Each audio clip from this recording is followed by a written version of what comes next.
परमेश्वर पिता का धन्यवाद हो इस सुंदर वचन के लिए। जैसा यहाँ पर हम पढ़ते हैं परमेश्वर के वचन में, पहला थिस्सलुनीयों और 4 के 16 पद को हम पढ़ेंगे। वहाँ पर कुछ ऐसा लिखा हुआ है, पहला थिस्सलुनीयों 4 का 16। क्योंकि प्रभु आप ही स्वर्ग से उतरेगा, उस समय ललकार और प्रधान दूत का शब्द सुनाई देगा और परमेश्वर की थुरी फूकी जाएगी, और जो मसीह में मरे हैं वे पहले जी उठेंगे।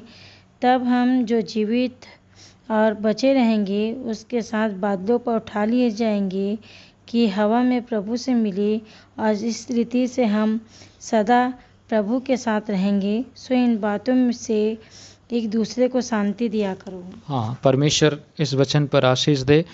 परमेश्वर के दास ने जो बात लिखी है, जिस तरह से हम लोग प्रभु का आने का इंतज़ार करते हैं, और ये हमारे लिए धन्य आशा है कि संसार में जबकि चारों तरफ माहौल ख़राब है, लोग मर रहे हैं, समस्याएं हैं और वायरस है, बीमारियां हैं, मौत लोगों के घर तक जा रही है, लेकिन इन सब बातों के पीछे परमेश्वर हमारे साथ में है और हम एक अच्छे स्वर्गीय पिता की महिमा में जाने वाले हैं। हमारा प्रभु आने वाला है, तो हमारी आशा ये है कि हमारा प्रभु शीघ्र ही आएगा। जैसा लिखा हुआ है कि प्रभु आप ही स्वर्ग से उतरेगा, उस समय ललकार और प्रधान दूत का शब्द सुनाई देगा और परमेश्वर की तुरही फूकी जाएंगी, और जो मसीह में मरे हैं पहले वो जी उठेंगे, क्योंकि परमेश्वर अपने चाहने वालों को लेने के लिए आ रहा है। हमारा प्रभु जो बातें कहता है वो हमारे जीवन में पूरी होती है। और लिखा है कि जब चारों तरफ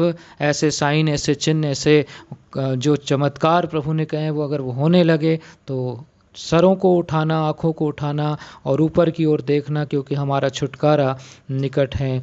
और परमेश्वर के वचन में लिखा है, तब हम जो जीवित और बचे रहेंगे उनके साथ बादलों पर उठा लिए जाएंगे कि हवा में प्रभु से मिले, और इस रीति हम सदा प्रभु के साथ रहेंगे। तो वचन कहता है कि हमको अपनी तैयारी उसी तरह करना है, क्योंकि बाइबल कहती है, परमेश्वर हमको कहता है कि तुम तैयार रहो समय और असमय, क्योंकि कोई नहीं जानता कि वो समय कब आएगा। प्रभु ने भी कहा कि कोई नहीं जानता कि वो समय कब आएगा। बाइबल में लिखा है, इसलिए तुम भी तैयार रहो, क्योंकि जिस घड़ी के विषय में तुम सोचते भी नहीं हो उसी घड़ी मनुष्य का पुत्र आ जाएगा। मत्ती के 24 और 44 पद में लिखा हुआ है। तो बाइबल कहती है कि हमें अपने दिनों को बेहतर बनाना है, पवित्र बनाना है, संयमित बनाना है। उन 5 पवित्र कुंवारियों की नाई जिन्होंने अपनी तैयारी की थी और अपनी कुप्पियों में तेल लिया था, अपनी यात्रा उन्होंने जारी रखी और वे ऊँघी नहीं, सोई नहीं, परंतु अपने दूल्हे का इंतज़ार करती रही, और वो सच में अपने दूल्हे के साथ स्वर्ग चली गई। उसी तरह से जो जागते रहेंगे, अपने वस्त्रों को प्रभु यीशु मसीह के लहू में धोते रहेंगे, एक दिन वे स्वर्ग में होंगे, खुदा उनको लेकर के जाएगा। और बाइबल कहती है कि जब वो मोल लेने जा रही थी तो दूल्हा आ पहुंचा, और जो तैयार थी वे उसके साथ ब्याह के घर में चली गई, और फिर द्वार बंद हो गया। तो इसी तरह से मत्ती 25:10 में इस बात को बताया गया है कि हमारी तैयारी कैसी है। हमको भी प्रभु के लिए तैयार होना है। जिंदगी में जो कुछ भी प्रभु ने कहा उसे हमको अपने जीवन में लागू करना है। और जैसे पहला यूहन्ना 1:7 में भी प्रभु का दास यूहन्ना लिखता है, पर यदि जैसे वह ज्योति में है वैसे ही हम भी ज्योति में चलें, तो फिर एक दूसरे से सहभागिता रखते हैं, और उसके पुत्र यीशु मसीह के लहू हमको सब पापों से शुद्ध करता है। तो क्या लिखा है कि वो हमको अपने लहू से शुद्ध करना है। तो एक इंसान को अगर प्रभु के साथ जाना है तो उसे सबसे पहले प्रभु के लहू में शुद्ध होना है, और उसके बाद उसको पवित्र आत्मा से शुद्ध होना है, ताकि वो परमेश्वर की सहभागिता करने पाए। और फिर बाइबल कहती है कि हमारी तैयारी कैसे होना है।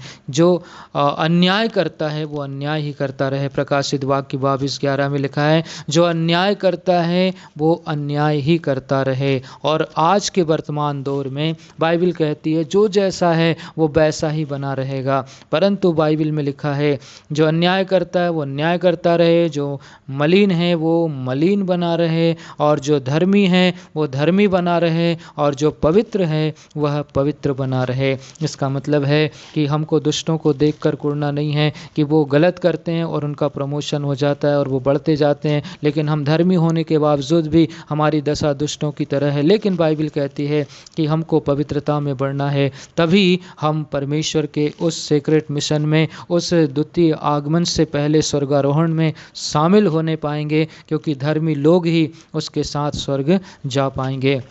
क्योंकि बाइबल जैसा कहती है, प्रकाशित वाक्य 22:12 में हम पढ़ते हैं तो लिखा है, देख मैं शीघ्र आने वाला हूँ और हर एक के काम के अनुसार बदला देने के लिए प्रतिफल मेरे पास में है। इसलिए हमको परमेश्वर के लिए तैयार रहना है। कोई नहीं जानता प्रभु कब आएगा, कोई नहीं जानता मौत कब आएगी, इसलिए अवसर को बहुमूल्य समझो, क्योंकि दिन बुरे हैं। सुलेमान भी कहता सुलेमान अपने सबोदेशक में लिखता है कि मरने का समय और जन्म लेने का समय भी है, रोने का समय और हंसने का भी समय है, उसी तरह से तैयारी का समय और मरने का भी समय है। तो ये समय है तैयारी का कि हम प्रभु यीशु मसीह के लहू से धुलकर और उसके लहू में पवित्र होकर, पवित्र आत्मा से भरपूर होकर अपने जीवन को तैयार करें, ताकि वो हमको उस दूसरी मृत्यु से, जिसे नरक की आग कहते हैं, उससे बचाए।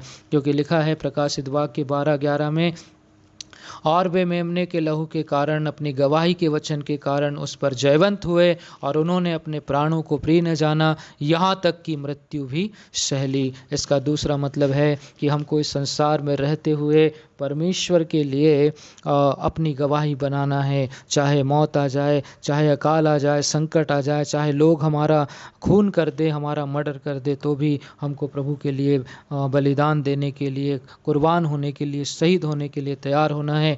तभी हम उस परमेश्वर के स्वर्गारोहण में, मेघारोहण में, जब वो बादलों पर आएगा, हम उसके साथ हो जाएंगे। इसलिए हमारी तैयारी होना है। पहले ये कि अपने पापों से पश्चाताप करना है, दूसरा ये है उसके लहू से धुलकर शुद्ध होना है, तीसरा ये कि उसकी पवित्र आत्मा की छाप हमको लेना है, और चौथा सबसे ज़्यादा ज़रूरी है कि हमें अपनी तैयारी उन 5 पवित्र कुआरियों की तरह करना है, जिन्होंने अपनी कुप्पियों में तेल लिया और उनकी मसाले जलती रही, और वो रात भर जागती रही और अपने दूल्हे का इंतज़ार करती रही, और वे स्वर्ग में चली गई। ठीक उसी तरह कोई नहीं जानता कि चोर घर में कब चोरी करने आएगा, और अगर वो जानता तो वो जागता रहता। इसी तरह प्रभु ने भी कहा कि मैं चोर की नाई आऊँगा, और जब मनुष्य का पुत्र आएगा तो क्या वो विश्वास पाएगा। इसलिए बाइबल कहती है अपने परमेश्वर में बने रहो और डटे रहो और उसकी ओर ताकते रहो। जब हम ऐसा करेंगे, हम भी प्रभु के साथ